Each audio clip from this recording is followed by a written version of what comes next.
I hope you all are fine and I welcome you all in this new lesson. तो दोस्तों, इस video में हम लोग बात करेंगे हम बेसिकली आर्कियोलॉजिकल सोर्स के बारे में। आपको पता है हम लोग डिस्कस कर रहे हैं हिस्ट्री को जानने के लिए हमें सोर्स कहाँ से मिलता है। अगर मैं आज आपको कोई हिस्ट्री बताता हूँ या आपका कोई टीचर या कोई पर्सन आपको हिस्ट्री बताता है, उसको हिस्ट्री कहाँ से पता चलती है। तो इसके बारे में मैंने ऑलरेडी एक वीडियो बना दिया है जिसका नाम है लिटरेरी सोर्स के थ्रू हिस्ट्री कैसे पता चलती है। आज हम बात करेंगे बेसिकली किस तरीके से हम लोग आर्कियोलॉजिकल सोर्स के थ्रू हिस्ट्री को पता करते हैं। बहुत आसान है, बहुत ईजी है, आराम से समझिएगा। अगर आपको लिटरेरी वाला वीडियो देखना तो आप आई बटन पे क्लिक करके देख सकते हैं, या मैंने आपके लिए बेसिकली वो लिंक दे दिया है। तो let us start with the video. Before I start the video, अगर अब तक आपने चैनल को सब्सक्राइब नहीं किया तो सब्सक्राइब कर लीजिए, साथ में आप लोग बेल आइकन दबा देना, जिससे फर्दर मैं कोई नया वीडियो ऐड करूँगा तो आपको इसका नोटिफिकेशन मिल जाएगा। तो लेट अस बिगिन। देखिए, सबसे पहले हमें समझना पड़ेगा कि आर्कियोलॉजी होती क्या है।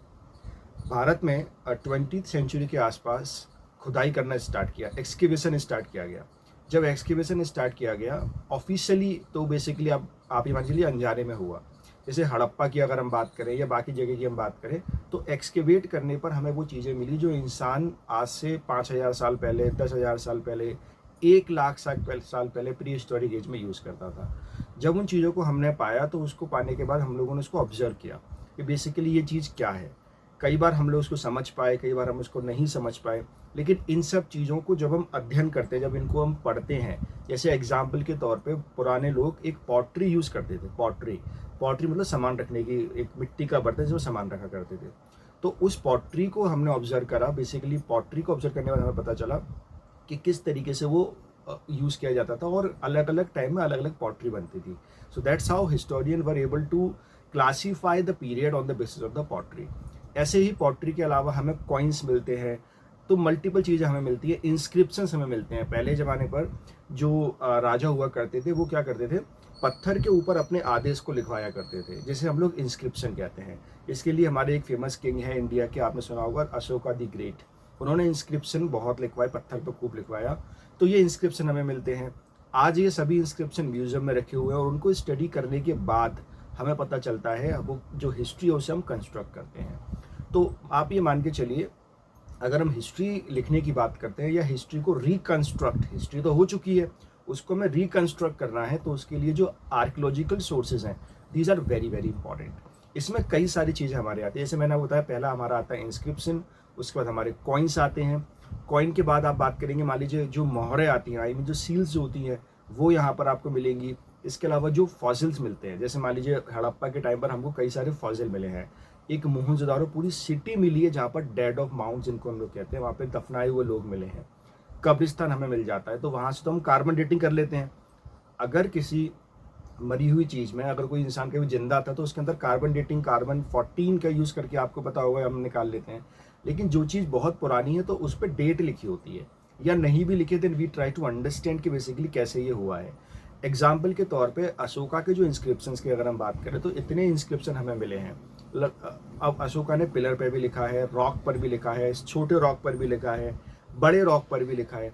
इन सभी को जब हमने स्टडी किया तो उसके बाद सबसे बड़ा चैलेंज जो आया हमारे पास ये आया कि इस पे लिखा हुआ है क्या, आखिर क्या हम उसको पढ़ पाए।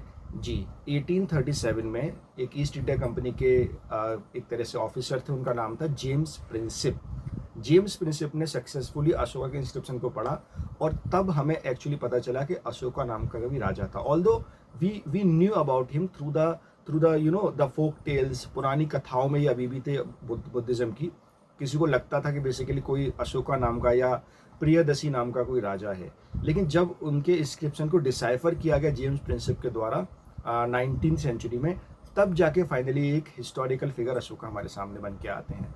ऐसे ही हमारे डिसाइफरमेंट चलते रहते हैं, और एक इम्पॉर्टेंट जो अभी तक डिसाइफर नहीं हुआ है इंडियन हिस्ट्री में, that is the Harappan script. Harappa के लोगों ने भी खूब इंस्क्रिप्शन लिखे हैं, उन्होंने कॉइन्स पे लिखा हुआ है, उन्होंने सील्स पे लिखा हुआ है, but unfortunately we are not able to decipher कि क्या लिख के वो लोग गए हैं। आने वाले टाइम हो सकता है डिसाइफर भी हो जाए। तो इस तरीके से हिस्टोरियन आर्कियोलॉजिकल सोर्स के बेस पर भी हिस्ट्री को रिकंस्ट्रक्ट करते हैं।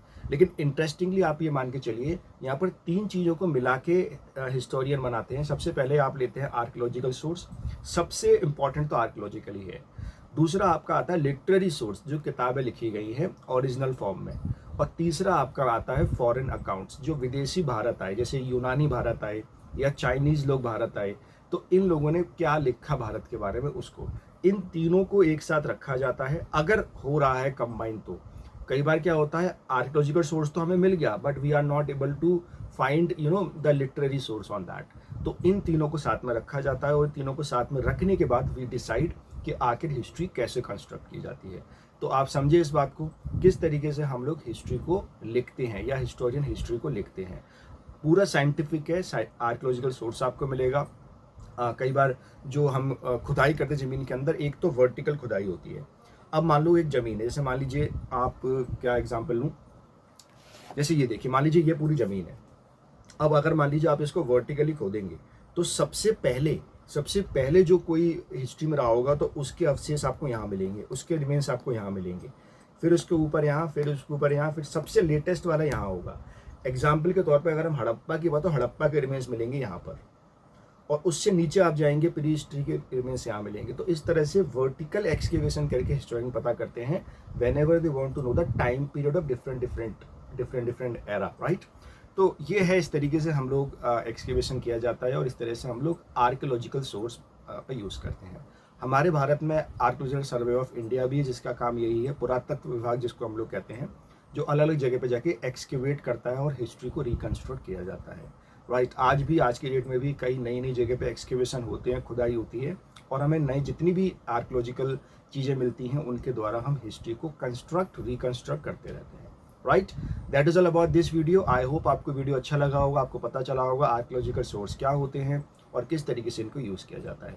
अगली वीडियो में हम लोग बेसिकली बात करेंगे किस तरीके से हम लोग फॉरेन अकाउंट्स हमारे लिए इंपॉर्टेंट है हिस्ट्री को लिखने के लिए। So that is all about this video. Thank you so much for watching. Take